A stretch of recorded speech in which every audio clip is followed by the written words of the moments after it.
Salut à tous, c'est Antoine Moreau. Si vous aimez les voitures, vous êtes au bon endroit.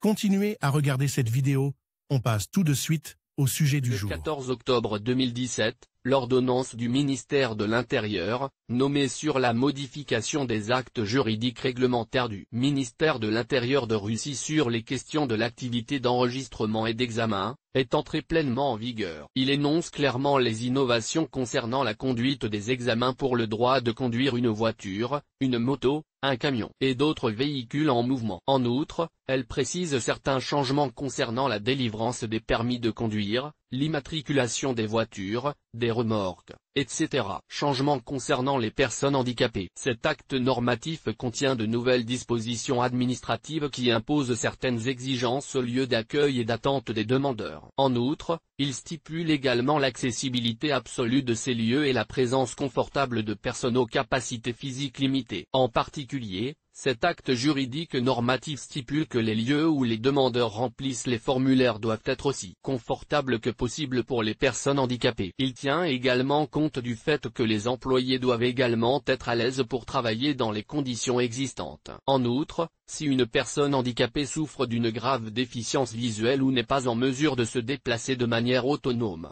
elle doit bénéficier de toute l'assistance nécessaire dans la pièce où ces services sont fournis. Ce document décrit de manière très détaillée l'ensemble de la procédure de prestation de services aux citoyens. Il s'applique notamment aux personnes qui ont fait une demande via le portail électronique des services publics ou des services municipaux. Quelles autres innovations sont apparues? Le document détaille le problème concernant le paiement des droits d'état dus pour les examens dont la réussite confirme le droit de conduire n'importe quel véhicule. Cette question est mise en stricte conformité avec le code des impôts en vigueur, c'est-à-dire qu'il est nécessaire de payer et de fournir une quittance avant l'introduction de la demande. Le document clarifie la question de la fourniture d'un duplicata du permis de conduire. Si l'immatriculation d'une voiture ou d'un autre moyen de transport est suspendue dans l'un des cas suivants, perte, vol, expiration de la période d'immatriculation, le duplicata ne peut être obtenu que si le propriétaire du véhicule a donné son autorisation écrite à cet effet. Cet arrêté fixe les règles d'interaction entre les fonctionnaires de l'inspection nationale des automobiles et les centres multifonctionnels. La durée maximale de la prestation de service à un citoyen est prescrite,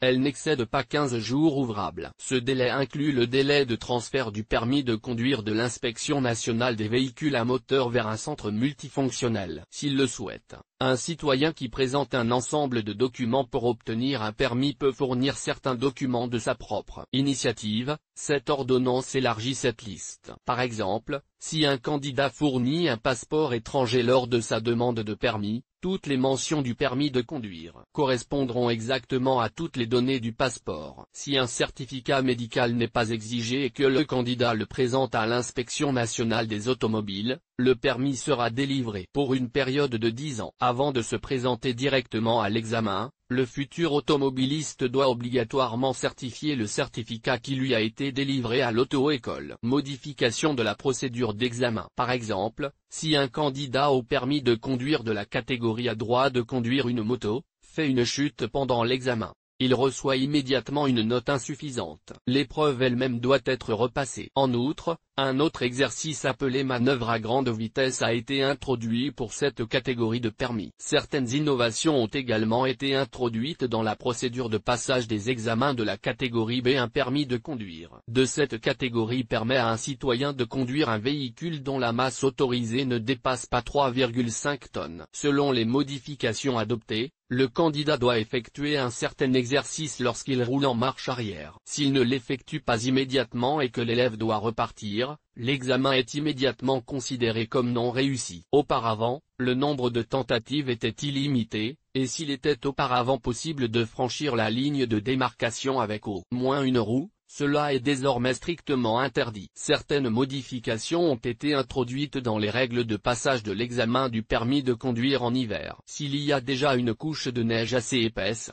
toutes les limites des exercices sont obligatoirement marquées sur la neige à l'aide de cônes et de piquets. En outre, la zone où les futurs conducteurs sont testés doit être recouverte d'agents de déglaçage.